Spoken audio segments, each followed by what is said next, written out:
পাকিস্তানের রাজধানী ইসলামাবাদে অনুষ্ঠিত যুক্তরাষ্ট্র ইরানের উচ্চ পর্যায়ের আলোচনা শেষ পর্যন্ত কোনো চুক্তি ছাড়াই ভেস্তে গেছে। প্রায় একদিন ব্যাপী ম্যারাথন বৈঠকের পরও দুই পক্ষের মধ্যে মৌলিক মতপার্থক্য দূর করা সম্ভব হয়নি। আন্তর্জাতিক সংবাদ মাধ্যমগুলো বলছে, এই ব্যর্থতা হঠাৎ করে নয়, বরং দীর্ঘদিনের অবিশ্বাস, কৌশলগত দ্বন্দ্ব এবং জটিল ভূরাজনৈতিক বাস্তবতারই প্রতিফলন ঘটেছে।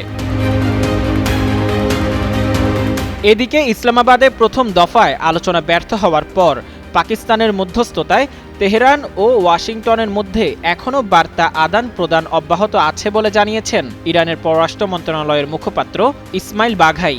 নিয়মিত বার্তায় ইরানের বর্তমান অবস্থান স্পষ্টভাবে তুলে ধরা হয়েছে বলে জানান ইরানের পররাষ্ট্র মন্ত্রণালয়ের মুখপাত্র। পারমাণবিক অস্ত্র তৈরির প্রচেষ্টার অভিযোগ প্রত্যাখ্যান করে ইসমাইল বাঘাই জোর দিয়ে বলেন, ইরান শান্তিপূর্ণ উদ্দেশ্যে পারমাণবিক কর্মসূচি পরিচালনা করছে। লেস অয়েল অ্যাবজর্ব করে আপনার পরিবারকে রাখে হেলদি। ফুড গ্রেড ম্যাটেরিয়ালে তৈরি যমুনা কুকওয়্যার। ইসলামাবাদে অনুষ্ঠিত আগের বৈঠকের ধারাবাহিকতায় 15 এপ্রিল পাকিস্তানের একটি প্রতিনিধি দল ইরানে আসতে পারে। তাদের সঙ্গে বৈঠকে ইরান ও যুক্তরাষ্ট্রের অবস্থান নিয়ে বিস্তারিত আলোচনা হবে উল্লেখ করে জানানো হয়েছে।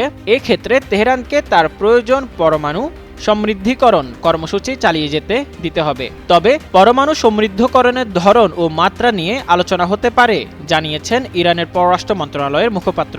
অন্যদিকে পাকিস্তানে ইরানের সঙ্গে আলোচনা পুনরায় শুরু করার আগে যুক্তরাষ্ট্র দুটি নতুন শর্ত দিয়েছে বলে জানা গেছে। মার্কিন প্রেসিডেন্ট ডোনাল্ড ট্রাম্প জানান, তেহরানের সঙ্গে নতুন দফা আলোচনা 2 দিনের মধ্যে শুরু হতে হবে। তার দাবি, ওয়াশিংটনকে সঠিক ও উপযুক্ত ব্যক্তিরাই ডেকেছেন এবং তারা একটি চুক্তিতে পৌঁছাতে চান। নতুন দফা আলোচনা শুরুর আগে ওয়াশিংটন হরমুজ প্রণালী পুনরায় খুলে দেওয়ার দাবি জানিয়েছে।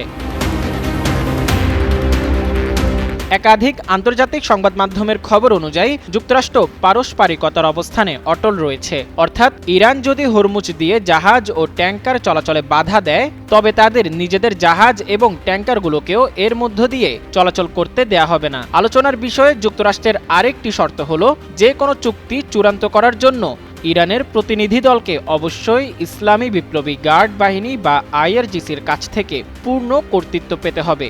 ওয়াশিংটন চায় ইসলামাবাদে হওয়া যে কোনো সমঝোতায় সরকারের সব ঊর্ধ্বতন কর্মকর্তার সম্মতি থাকুক।